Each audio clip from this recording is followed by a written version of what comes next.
नमस्कार। आज के हमारे वीडियो या व्याख्यान का विषय है निर्वहन संधि एवं उसके अंग।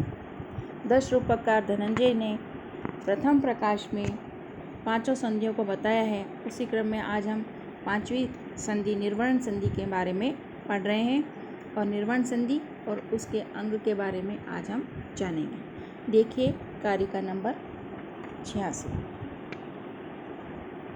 बीजवंतो मुखाद्यार्था विप्रकीर्णा यथा यथम एकार्थ्यम उपनीयन्ते यत् निर्वहणम ही तत्। अर्थात जहाँ बीज से संबंध रखने वाले मुख संधि आदि में अपने अपने स्थान यानी यथा यथम बिखरे हुए विप्रकीर्णा बिखरे हुए प्रारंभ आदि अर्थों का एक यानी कि मुख्य प्रयोजन के साथ संबंध दिखाया जाता है, वह निर्वहन संधि कहलाती है। बीजवंतो मुखाद्यार्था विप्रकीर्णा यथा यथम एकार्थ्यम उपनीयन्ते यत्र निर्वहणम ही तत्। जहाँ बीज से संबंध रखने वाले मुख संधि आदि में अपने अपने स्थान पर बिखरे हुए अर्थों का एक प्रयोजन के साथ संबंध दिखलाया जाता है, वह निर्वहन संधि कहलाती है। जैसे कि वेणी संहार में कंचु की निकट जाकर हर्षपूर्वक बोलते हैं, महाराज आपकी विजय हो। कुमार भीमसेन हैं जिनका समस्त शरीर दुर्योधन के रक्त से लाल हो गया है, जिन्हें पहचानना कठिन है इत्यादि के द्वारा मुख संधि में अपने अपने स्थान पर रखे द्रौपदी के केश बंधन आदि के बीज का उनका एक प्रयोजन द्रौपदी का केश बंधन के साथ में संबंध दिखलाया गया है।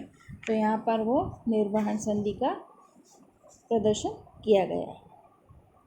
अब हम इस निर्वहन संधि के बारे में क्या जानते हैं कि जो निर्वहन संधि है वो इतिवृत्त का अंतिम भाग जो होता है वही निर्वहन संधि है। इसमें जो पंचम कार्यावस्था होती है फलागम, उसका कार्य नामक व्यापार जो होता है अर्थक प्रकृति के साथ समन्वय होता है। तो इस प्रकार बीज की फल रूप में परिणति हो जाती है, या कह सकते हैं कि बीज से संबंध रखने वाले जो प्रारंभ आदि व्यापार मुख आदि संधियों में दिखाए जाते हैं, उनका मुख्य प्रयोजन के साथ संबंध दिखलाते हुए जहाँ उपसंहार किया जाता है, वही इतिवृत्त का भाग निर्वहन संधि कहलाता है। अंतिम भाग इतिवृत्त का अंतिम भाग क्या कहलाता है? निर्वहन संधि। तो इस निर्वहन संधि के भी अंगों के बारे में बताया है कि निर्वहन संधि के 14 अंग हैं। देखेंगे निर्वहन संधि के 14 अंग कौन से हैं। संधिर्विबोधो ग्रथनम निर्णयः परिभाषणम प्रसादानंद समया प्रतिभाषो गहना पूर्वभावो संहारो प्रशस्तिश्च चतुर्दश। संधि, विबोध, ग्रथन, निर्णय, परिभाषण, प्रसाद, आनंद, समय, कृति, भाषा, उपगुहन, पूर्वभाव, उपसंहार और प्रशस्ति, ये चतुर्दश अंग निर्वहन संधि के बताए गए हैं। अब उनका नाम क्रम से हम लक्षण भी पढ़ेंगे। संधि किसे कहते हैं? संधि बीजोपगमनम। संधि क्या है? बीज का फलागम से अन्वित करके संधान ही संधि कहलाती है। तो बीज का संधान ही संधि कहलाती है। जैसे कि वेणी संहार में भीम बोलते हैं, श्रीमती यज्ञे विसंभवा, यानी कि यज्ञ वेदी से उत्पन्न द्रौपदी, क्या आपको याद है मैंने कहा था चंचदभुज आदि। यहाँ मुख संधि में उक्षिप्त बीज का पुनः उपगमन यानी कि संधान किया गया है, इसलिए यहाँ पर निर्वहन नामक संधि का अंग बताया गया है। दूसरा अंग है विबोध। विबोध कार्य मार्गणम, कार्य के अन्वेषण को विबोध कहा जाता है। कार्य के अन्वेषण को क्या कहा है? विबोध। जैसे कि इसका भी आप उदाहरण देखेंगे कि विबोध क्या है। तो रत्नावली नाटक में वसुभूति देख करके बोलते हैं कि देव, ये कन्या कहाँ से आई? राजा बोलते हैं देवी जानती है। वासवदत्ता, आर्यपुत्र, यह सागर से मिली है। ऐसा कहकर अमात्य योगेंद्रायण ने मेरे पास रख दी है, इसलिए यह सागरिका कहलाती है। सागर से मिली है इसलिए सागरिका कहलाती है। और राजा मन ही मन योगेंद्रायण ने रखी है, कैसे यह मुझे बिना बताए करेगा, मतलब मुझे मालूम है, लेकिन वो अनजान होकर के बात कर रहे थे। तो इस प्रकार से कार्य के अन्वेषण को क्या कहा है? विबोध। तो यहाँ पर विबोध नामक निर्वहन संधि का अंग बताया गया है। दूसरा है ग्रथन। ग्रथनम तदुपक्षेपो, उस फल के उपक्षेप को ग्रथन कहा जाता है। उस फल के उपक्षेप को ग्रथन कहा जाता है। जैसे कि रत्नावली में योगेंद्रायण बोलते हैं महाराज क्षमा कीजिए, जो मैंने आपसे निवेदन किए बिना यह कार्य किया इत्यादि के द्वारा वत्सराज का रत्नावली प्राप्ति रूप जो कार्य है उसकी सिद्धि की सूचना दी गई है। इसलिए यहाँ पर प्रथम नामक निर्वहन संधि का अंग बताया गया है। अगला अंग है, उसका नाम है निर्णय। अनुभूताख्याम तो निर्णय। अनुभूत, अनुभूत का मतलब अनुभव किए गए अर्थ का कथन निर्णय कहलाता है। जैसे कि रत्नावली में योगेंद्रायण बोलते हैं महाराज सुनिए, इस सिंहलेश्वर की पुत्री के विषय में सिद्ध वचन से कहा गया था कि जो इसका पाणी ग्रहण करेगा वह चक्रवर्ती राजा होगा। तो इस प्रकार से अनुभूत किए गए अर्थ का कथन क्या है? निर्णय कहा जाता है। अगला है अपना उसका निर्वहन संधि का अंग, उसका नाम है परिभाषण। परिभाषा मिथो जल्प, यानी आपस में बातचीत को परिभाषा या परिभाषण कहा जाता है। जैसे रत्नावली में सागरिका मन ही मन बोलती है कि मैंने देवी का अपराध किया है, इसलिए मैं मुख नहीं दिखला सकती।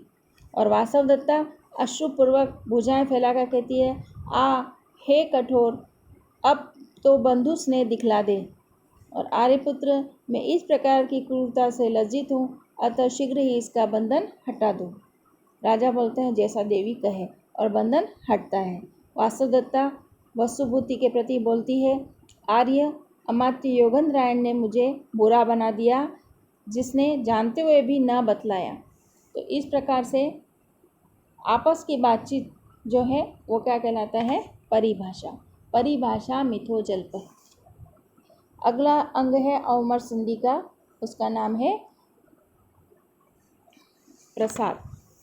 प्रसाद पर्युपासनम। प्रसाद पर्युपासनम, आराधना। पर्युपासन मतलब प्रसन्न करने का प्रयास, तो आराधना ही प्रसाद कहलाता है।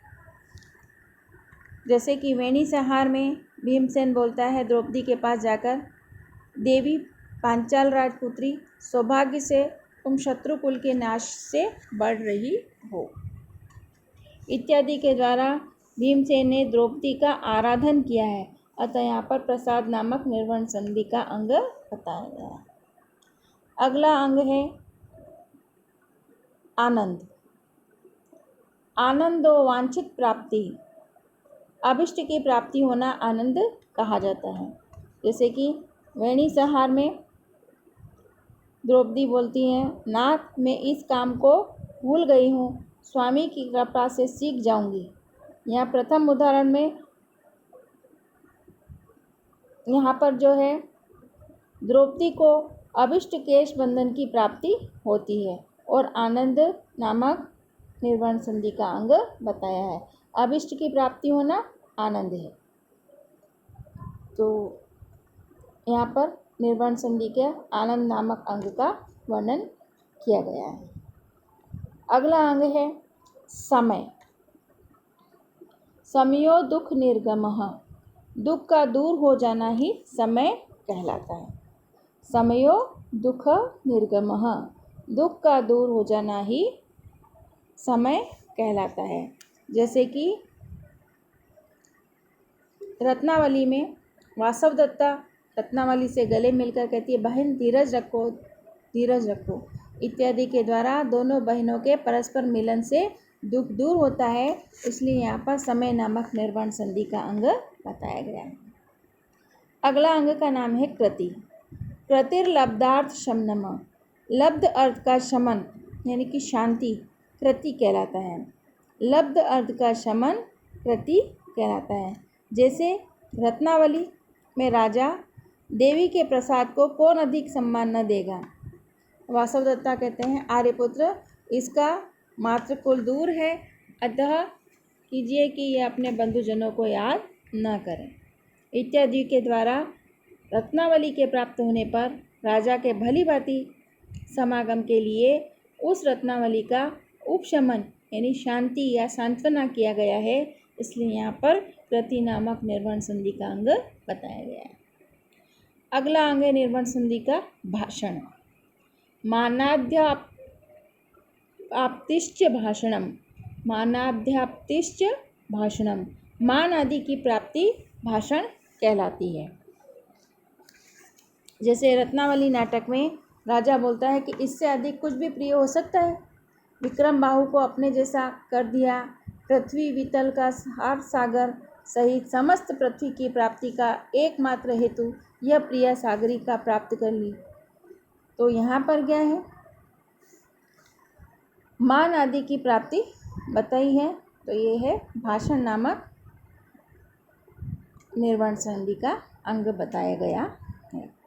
अगला अंग है, उसका नाम है पूर्व और उपगहन। इन दोनों को एक साथ बताया है। इसमें कार्या दृष्ट्याद्भुत प्राप्ति पूर्वाभावोपगहने, यानी कि कार्य का दर्शन बिना कहे समझ लेना पूर्व भाव कहलाता है और अद्भुत अर्थ की प्राप्ति उपगहन कहलाता है।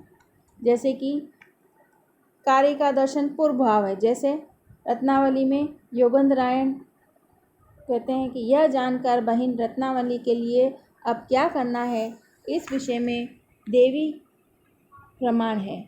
वासवदत्ता बोलती है, स्पष्ट ही क्यों नहीं कहते कि इन्हें रत्नावली दे दो इत्यादि में रत्नावली वत्सराज को दे दी जाए। यह कार्य फल है जो योगेंद्रायण के अभिप्राय के अंतर्गत है और यहाँ इसको वासवदत्ता ने समझ लिया है।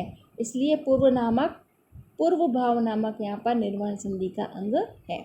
अब दूसरा है अद्भुत। उसका उदाहरण बताया है, अद्भुत अर्थ की प्राप्ति उपगहन है। जैसे कि वेणी सहार में नेपथ्य से आवाज़ आती है कि महासमर की अग्नि में जलने से बचे हुए क्षत्रिय जन का कल्याण हो, जिसके खुल जाने के कारण क्रोध से अंधे हुए अनुपम भुज वाले राजाओं को नष्ट करने वाले पांडु के पुत्रों ने प्रत्येक दिशा में राजाओं के अंतपुर को खुले हुए केशों वाला कर दिया था। तो यहाँ पर अद्भुत अर्थ की प्राप्ति का कथन है, इसलिए यहाँ पर उपगहन नामक निर्वर्ण संधि का अंग बताया गया है। अगला है काव्य संहार। वराप्ति काव्य संहार है, वरदान की प्राप्ति काव्य संहार कहलाता है। जैसे मैं तुम्हारा और क्या करूं इत्यादि के द्वारा काव्यार्थ का उपसंहार किया जाता है। अगला अंग है अंतिम अंग निर्वर्ण संधि का, उसका नाम है प्रशस्ति। प्रशस्ति शुभ संचनम, प्रशस्ति ही शुभ संचनम, शुभ अर्थ का कथन करना ही प्रशस्ति कहलाता है। जैसे कि वेणी सहार में युधिष्ठिर कृष्ण के प्रति कहते हैं कि फिर भी यदि आप प्रसन्न हैं तो यह हो जाए। लोग अधीनमति वाले होकर पुरुष की आयु पर्यंत जीवें, पुरुषोत्तम में अनन्य भक्ति होवे, राजा प्रजा प्रेमी, विद्वानों का बंधु, गुणों का विशेषज्ञ, निरंतर पुण्य करने वाला तथा राज समूह को अलंकृत करने वाला होवे। इस प्रकार से यहाँ शुभ कथन किया गया है। शुभ कथन को ही प्रशस्ति कहा गया है। तो यहाँ पर प्रशस्ति नामक निर्वर्ण संधि का अंग बताया गया है। इस प्रकार से ये चतुर्दश निर्वहन संधि के अंग हैं। और आज हमने निर्वहन संधि किसे कहते हैं और उसके अंग कौन कौन से हैं, उनके क्या लक्षण हैं, इसके बारे में पढ़ा। धन्यवाद।